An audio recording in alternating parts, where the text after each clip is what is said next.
السلام عليكم ورحمة الله وبركاته. الحمد لله رب العالمين الرحمن الرحيم مالك يوم الدين. اللهم لك الحمد وإليك المشتكى وبك الثقة وعليك التكلان ولا حول ولا قوة إلا بالله العلي العظيم. رب اشرح لي صدري ويسر لي أمري واحلل عقدة من لساني يفقه قولي. اللهم لا سهل إلا ما جعلته سهلا وأنت تجعل الحزن إذا شئت سهلا. اللهم صل وسلم على سيدنا وحبيبنا محمد وعلى آله وصحبه ومن اهتدى بهديه واستنى بسنته إلى يوم الدين. We are continuing our Tafseer class, the Tafseer of Surah al-Baqarah. Today we are starting with ayah number 221. Ayah number 221. We are now, as I like to say, the deep end of Surah al-Baqarah. Surah al-Baqarah in the beginning was about telling you the stories of the people of the past, especially the Banu Israel. And the theme of Surah al-Baqarah is one where you are learning about the ummah and the people that came before us, and it is a preparation for this ummah. Do the good things that the people that came before you did, and avoid the mistakes and the errors that the people that before you fell into. And the ummah that Allah describes in Surah al-Baqarah the most is Banu Israel.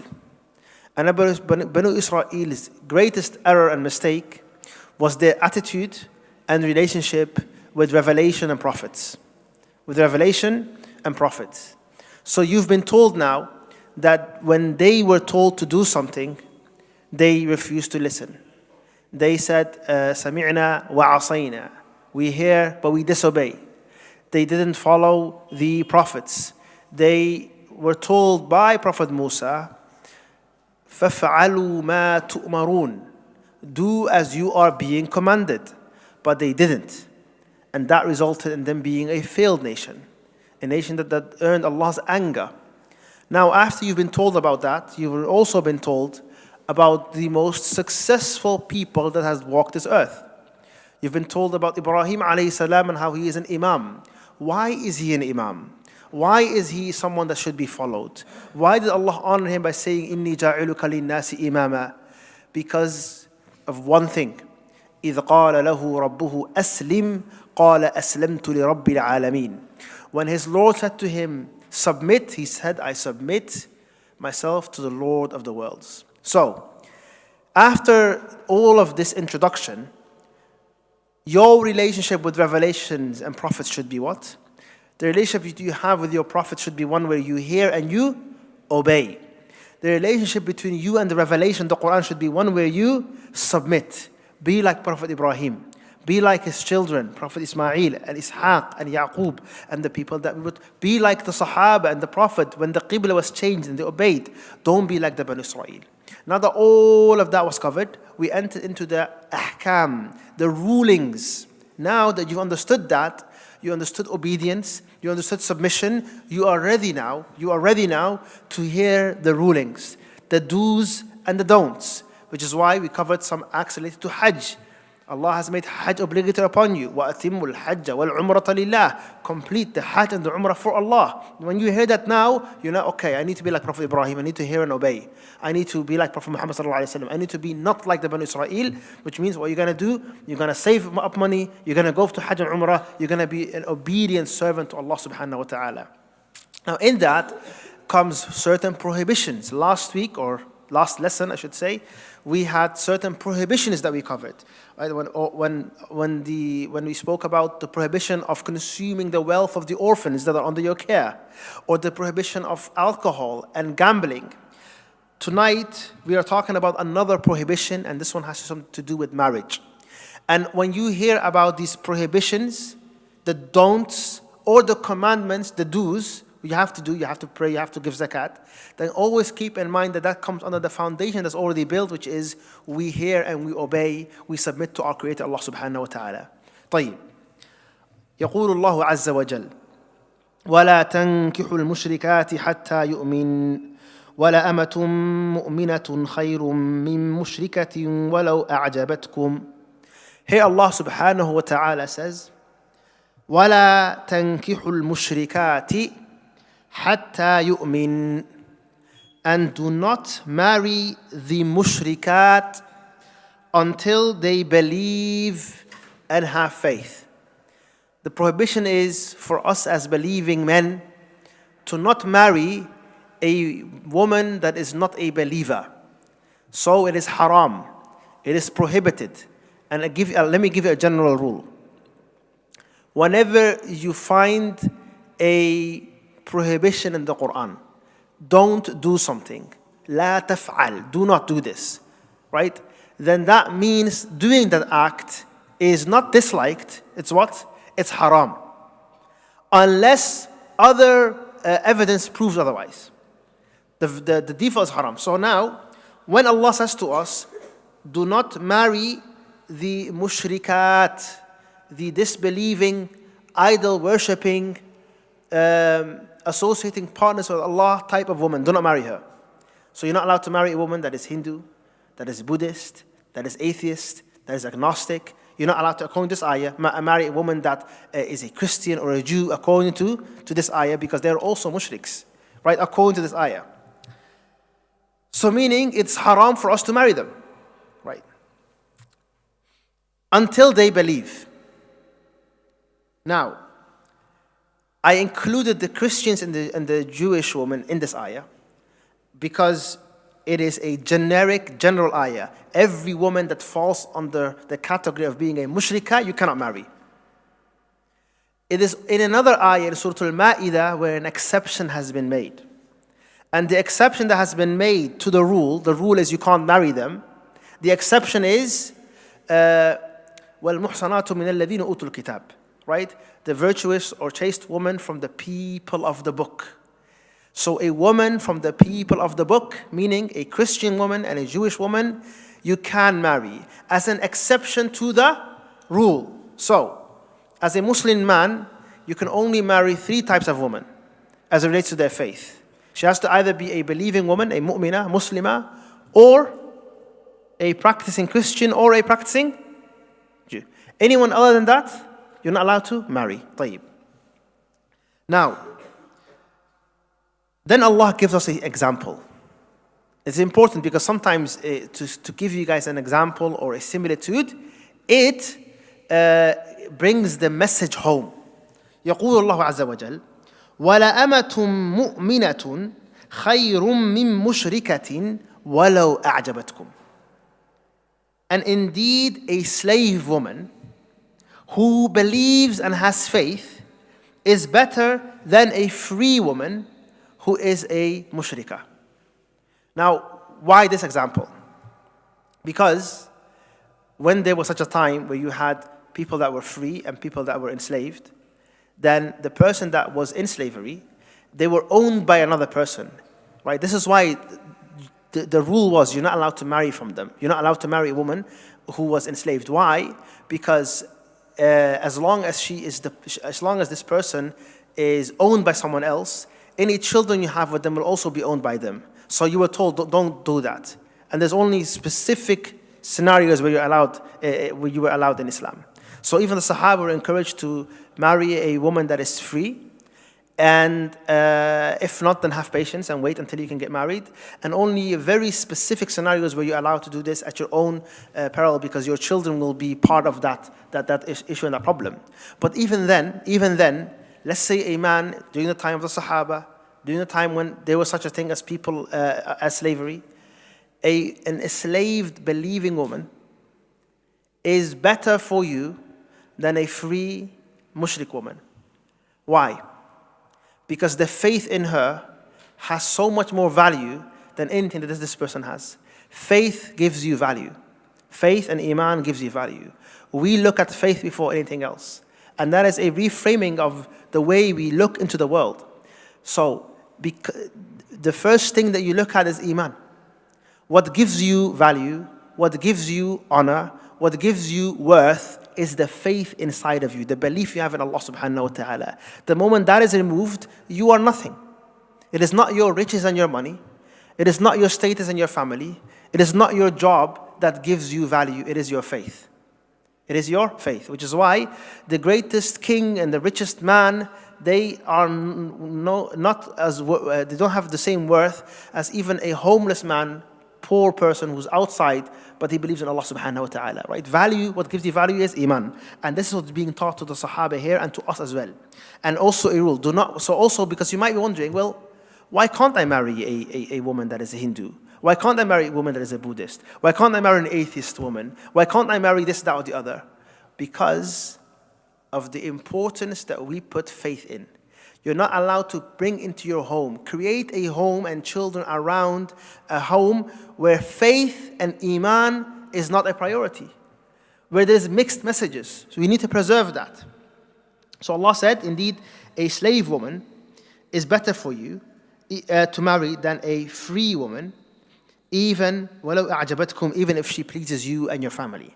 Right. Now let's give an actual example, because we keep taking it back to the earlier times. But right now what happens a lot of times is young men who are not practicing, young men who are not serious about their religion will enter into relationships with people that are not Muslim. And then all of a sudden they fall in love, because the heart is what the heart wants what the heart wants. And then all of a sudden they're like, yeah, Shaykh, can I marry this woman? I love her. I want to be with her. And you tell him, طيب, يا أخي, is she Muslim? No. طيب. Then what is she? I don't know. She doesn't really believe in anything. What's the answer? Can you marry her? You can't marry her. But now, fitna, my heart, I love this mushkila, all of it, because you never prioritized your deen to begin with. And now you're in this mess. You're now in this mess, and this happens all the time, right? And it just causes issue. So we need to follow and be people that follow Allah and His Messenger. It is not allowed for you to marry a mushrikah, a non-believing woman. You can't marry her. You're only allowed to marry a believing woman, and the exception was the Christians and the Jews. And even then, the exception comes with certain rules. So when can you marry a Christian or a Jewish woman? You can only marry her if there's two conditions present. And even when those two conditions are present, it's still not encouraged.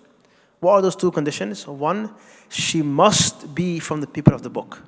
Not nominally, not my great-grandfather used to be a rabbi, not my family used to be Christian, but I don't care. No. She has to be someone that is from the people of the book, that is serious about their Christianity and their Judaism. They have to be serious. Why? Why is that key? It's key because Allah said they are from the people of the book, right? Not loosely affiliated to the people of the book, right? The other thing is, the Christians and the Jewish people, when they are practicing their faith, they actually have a lot in common. We actually have a lot in common when it comes to like values, and we have a lot in common. So it helps with the household, right? You will have, subhanAllah, I'm aware of this man. And again, I'm not encouraging this, but this was his brother. He was married to this Christian woman. May Allah guide her. But she was a proper Christian, right? And subhanAllah, she used to wake up her children for Fajr. She used to wake up her children for Fajr. Now, this is, of course, I would say a rarity. But they have the same values like modesty, values like what constitutes as a marriage, etc., etc., etc.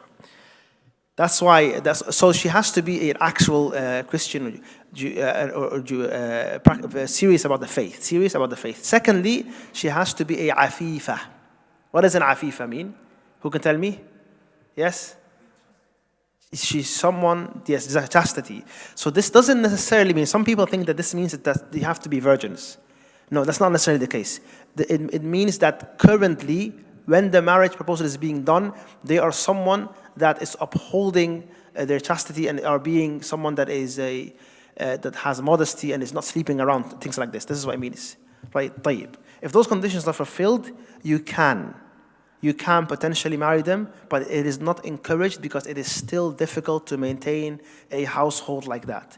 It is still difficult to maintain a house like that. It's very confusing for the children, right? My mother is not a believer. A lot of problems can arise from that. So it's not encouraged, but it is what? Allowed. طيب. And then Allah subhanahu wa ta'ala said, وَلَا تُنْكِحُوا الْمُشْرِكِينَ حَتَّى يُؤْمِنُوا. And do not give your daughters, do not marry them off to non-believing mushrik men until they believe, accept the faith.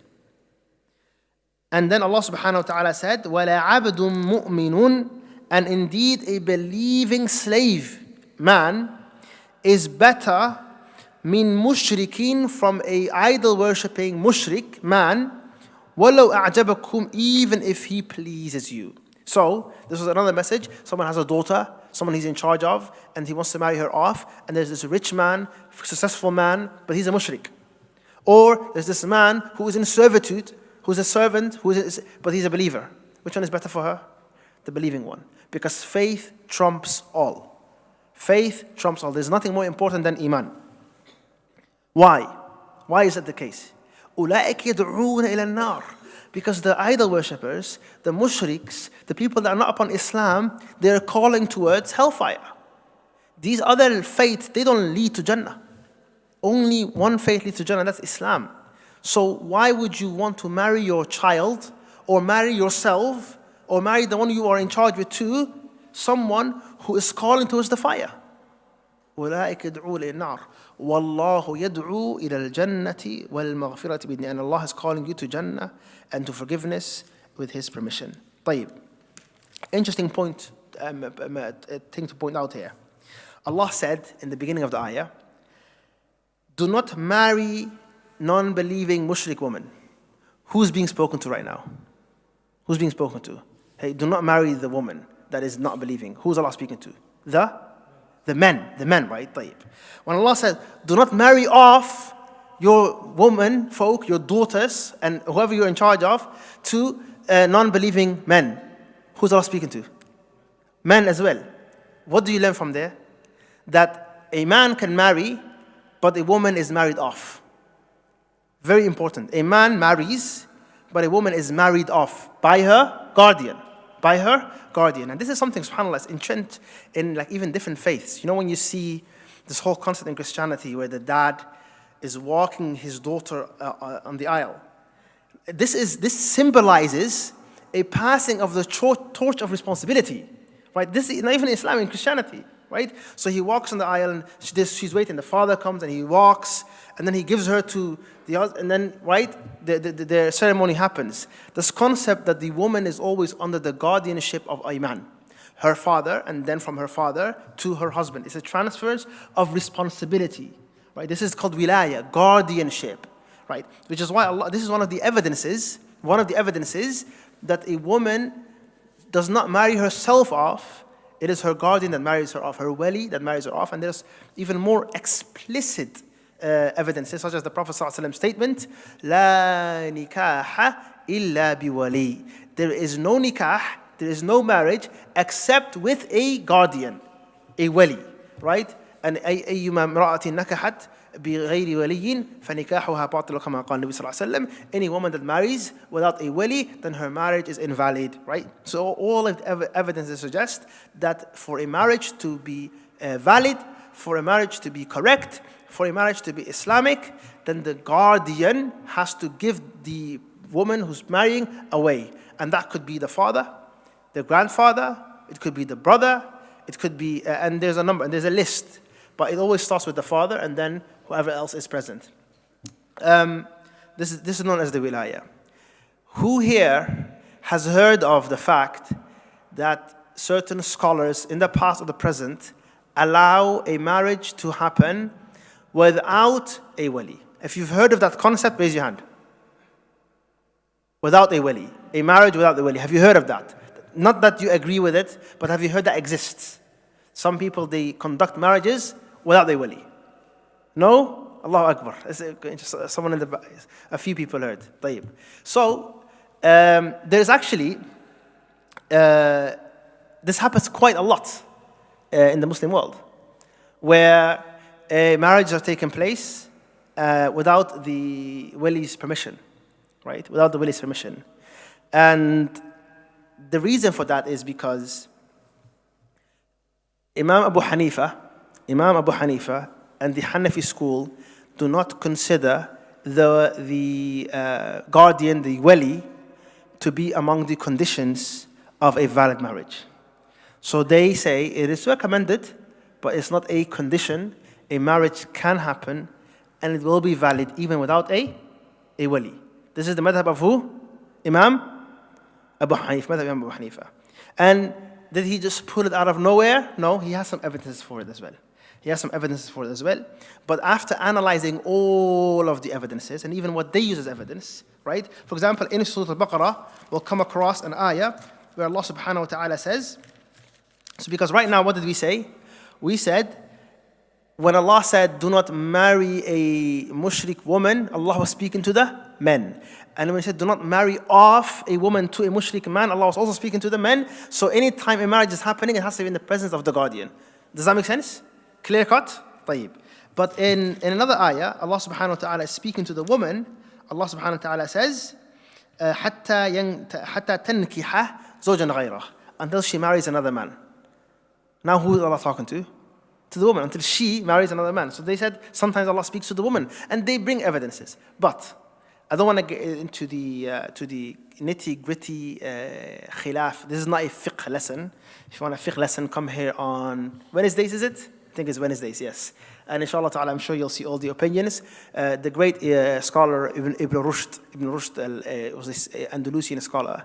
He has a book where he talks about all the madhab's views. He actually brings a lot of evidences as a case for the Hanafi opinion, of the Hanafi position. And other scholars will, but the majority of the scholars, so the Shafi'i school, the Hanbalis, the Shafi'is and the Malikis and many, many other scholars, they were upon the view that a marriage must have a wali or else it is invalid. Now that being said, and that is the correct opinion, is the majority opinion, it is a stronger opinion. That being said, we respect any valid scholarly position that exists, which is why the scholars, they said, sometimes the ulama are asked, Shaykh, I live in Turkey or in the subcontinent or this, that, and where the predominant school is Hanafi and marriages are being taken place, and those marriages are being taken place without a guardian. So a woman will get married and her father might not be involved, etc., etc. Are those marriages valid? What is the ruling of those marriages? Should they be broken apart? Are those houses not, what's the deal there? And all of the ulama say, as long as those marriages happened with following the Hanafi madhab and the scholarly views, then those marriages are valid. They are valid. The opinion is wrong, but the marriage is what? Valid. And if someone comes to me and says, I want to get married, and I am present there, for example, and they say, okay, where is the wali? Is the first question we ask. No, we won't do without a wali. I would say to them, I'm sorry, you can't do this. And I will say to them, you have to get your father involved or someone. I will also not tell them, you know what, go to the local masjid over here, they'll do it without a wali. I wouldn't do that. Does that make sense? So the view is still incorrect, but if someone's marriage, and they have 5 kids now, we're not going to say, listen, your marriage is never invalid, your children are not legal. We're not going to say that, because it is based on still a scholarly view that the whole madhab and countries and judges hold. Does that make sense? طيب. Al-Muhim, why did we go on this tangent? Because one of the evidences to suggest a male guardian is required to give away his daughter or a sister in hands in marriage is when Allah was speaking about marriage here. Allah addressed the men and said, give not your daughters or whoever you are responsible for to mushrik men. Do not marry them off. Even if those mushrik men please you and you are pleased with their dunya, their akhirah is more important. What is the moral of this ayah? Message that faith is the most important aspect that we look at when we are considering marriage. أولئك يدعون إلى النار. They are calling towards the nar. Wallahu, and indeed Allah, يدعو is calling إلى الجنة, inviting you to Jannah and forgiveness بإذنه, by His leave. ويبين آياته, and Allah makes His ayat, proofs and evidences and lessons. للناس, Allah clarifies them للناس and makes them clear. لعلهم يتذكرون, so that they may remember and take heed and benefit. Now we enter into another ayah where Allah subhanahu wa ta'ala teaches us the next few tafsir lessons will be fiqh heavy, halal, haram and rules. Why? Because all of these ayats are related to ahkam. Before I move on, what is the ruling you learned today in the previous ayah? You learned that it is haram to marry who? A mushrik woman. Or a woman to marry a mushrik man. The exception for the men is that they can also marry who?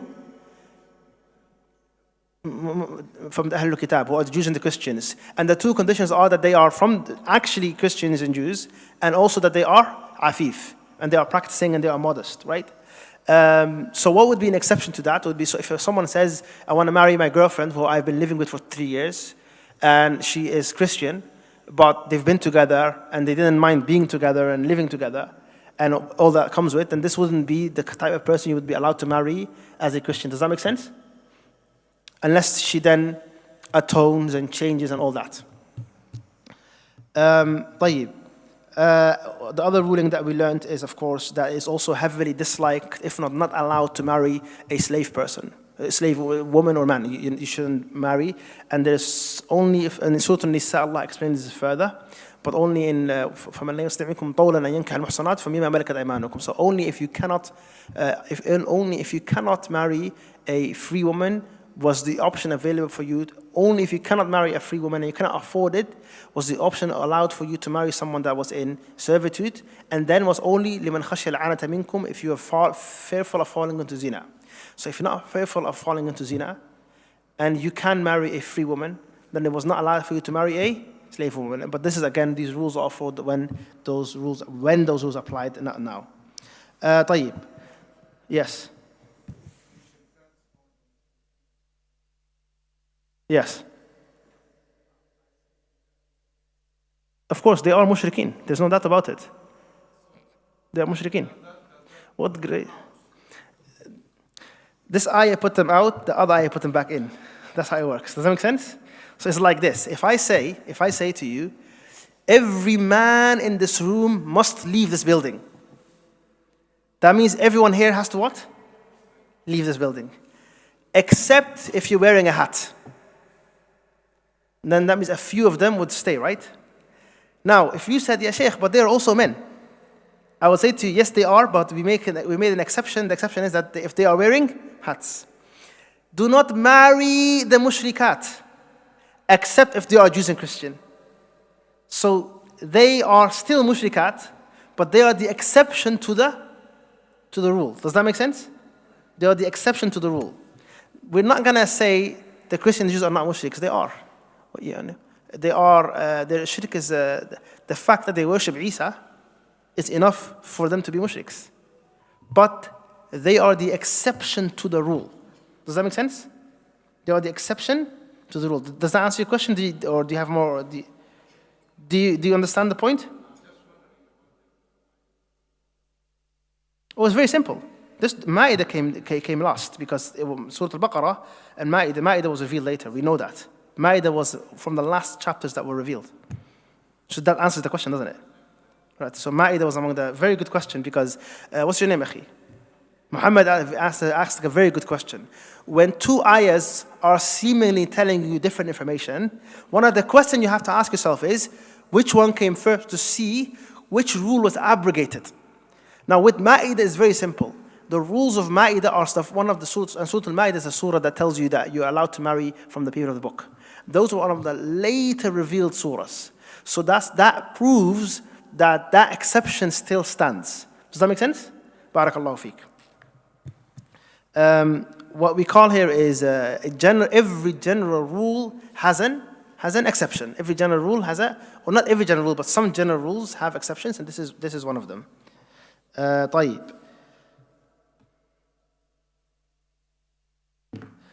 ويسألونك عن المحيض قل هو أذى فاعتزلوا النساء في المحيض ولا تقربوهن حتى يطهرن.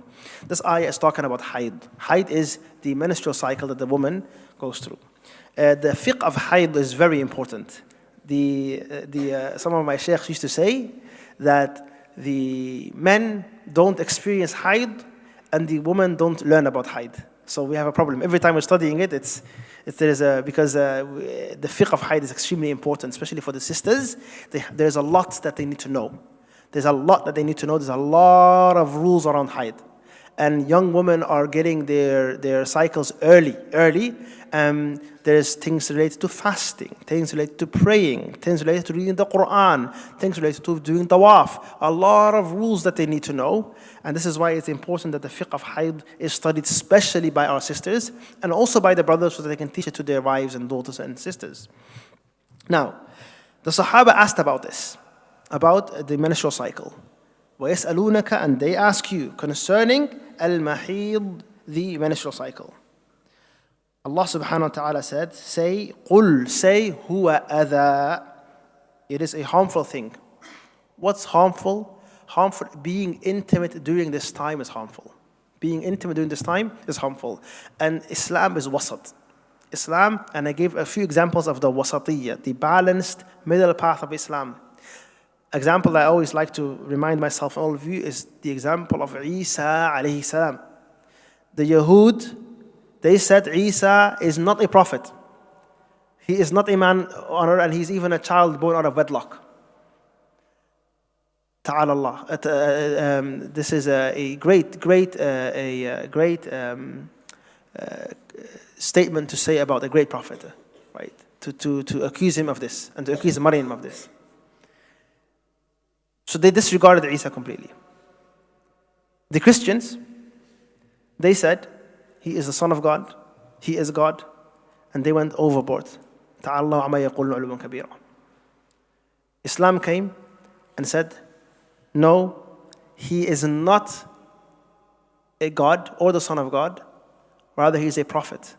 فهو رسول فهو عبد لا يعبد. He is a servant of Allah, he will not be worshipped. وَرَسُولٌ فَلَا يُكَذَّبْ. He is a messenger of Allah and he will not be disbelieved in. So Islam is middle. We didn't disregard Isa alayhi salam like the Yahud.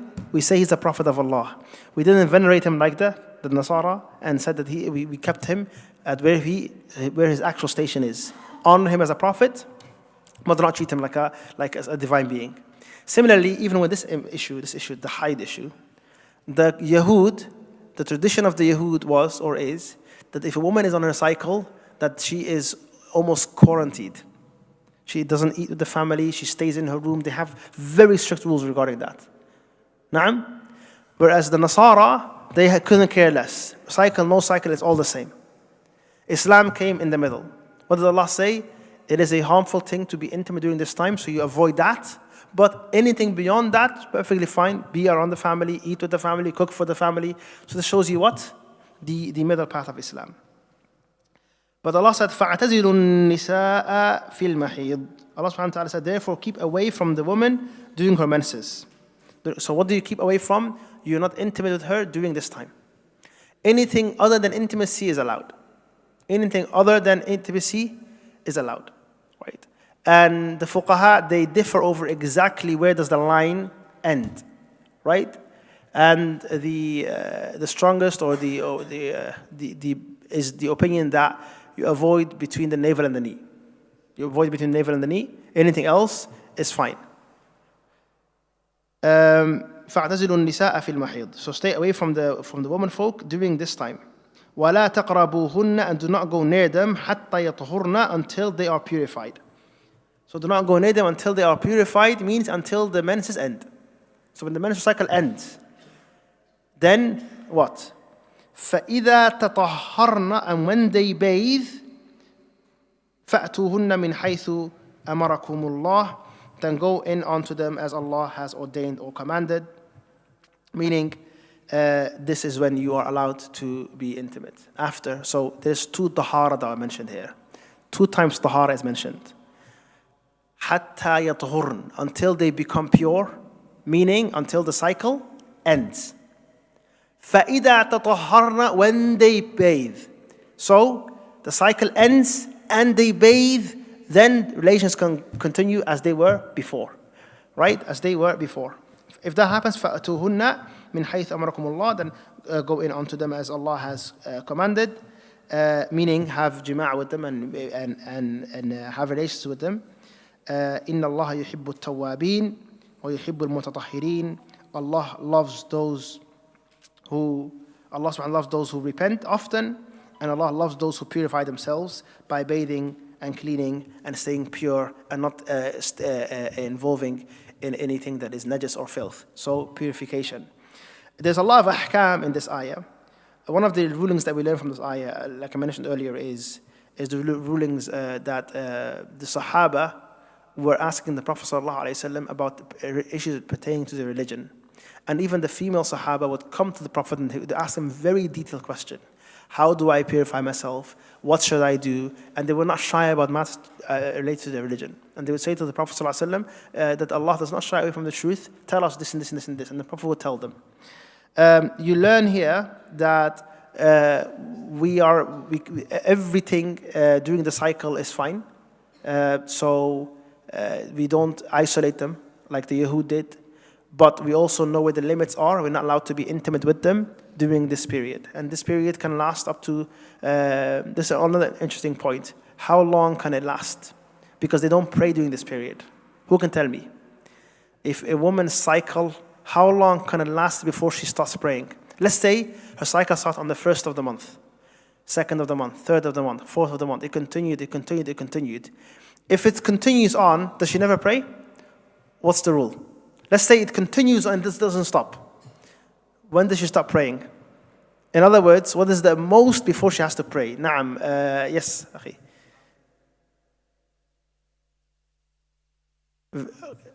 If after her regular period, so if the period is 7 days usually, then she'll count those 7 days. What if she doesn't have a regular one? What if this is her first time?